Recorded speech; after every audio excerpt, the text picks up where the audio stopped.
Nothing gold can stay. Nature's first green is gold, her hardest hue to hold, her early leaves a flower, but only so an hour. Then leaf subside to leaf.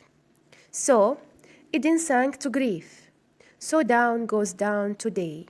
Nothing gold can stay. By Robert Frost.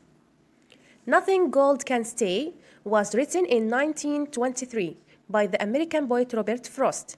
It was published in a collection called New Hampshire the same year, which would later win in the 1924 Pulitzer Prize. Frost is well known for using depiction of rural life to explore wider social and philosophical themes. Nothing Gold Can Stay, written when Frost was 48, is no exception, using metaphor of spring's ending to examine the transience of youth, beauty, and ultimately life itself. Nothing Gold Can Stay is about the fleeting nature of the beauty, youth, and life itself. According to the poem, nothing gold, essentially nothing pure, precise, or beautiful can last forever. The poem begins by focusing on changes in the natural world. The first green leaves of spring are compared to gold. Nature is most prized metal, immediately establishing gold as symbolic of everything that is fresh, youthful, and beautiful.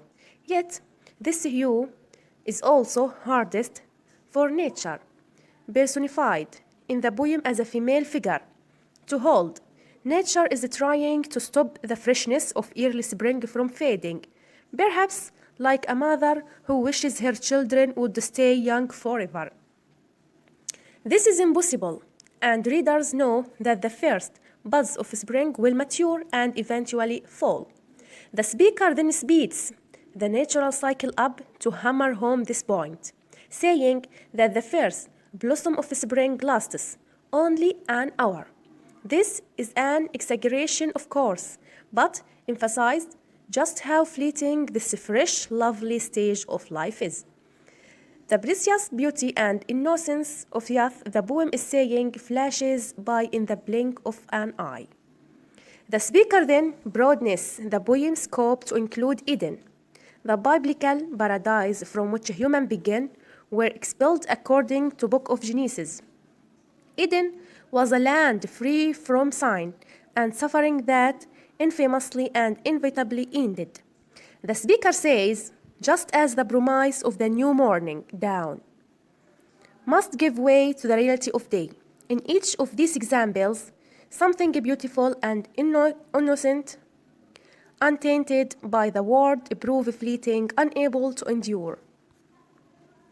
In the second half of the poem, the speaker also notably starts using language related to sinking or descending to describe the path of everything that is at one time young and beautiful. This suggests that the inability of anything gold to last is because life itself is contributing force that drags such beauty down.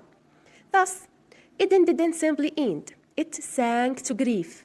This implies that it began on a high but, like leaves and flowers that flutter to the ground from tree tops, couldn't stay in such valuated place, protected for earthly realities.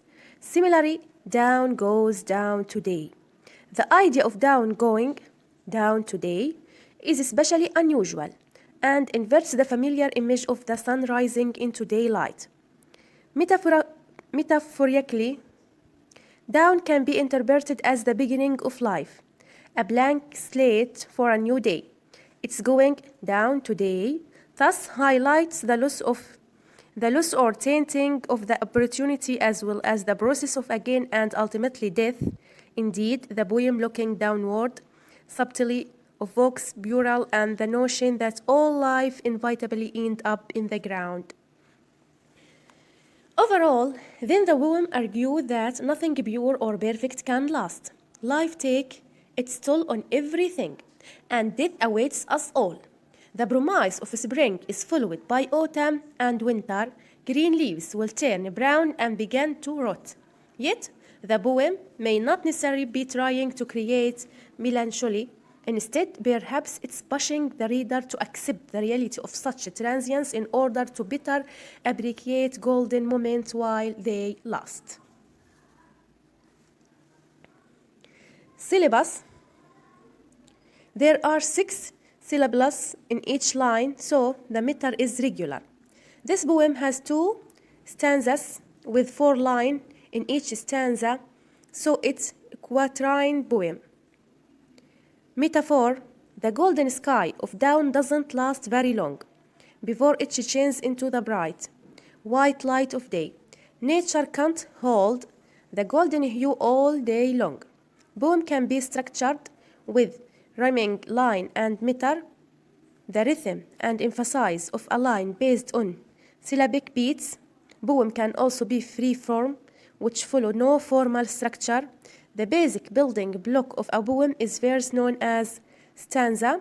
A stanza can be subdivided based on the number of lines it contains.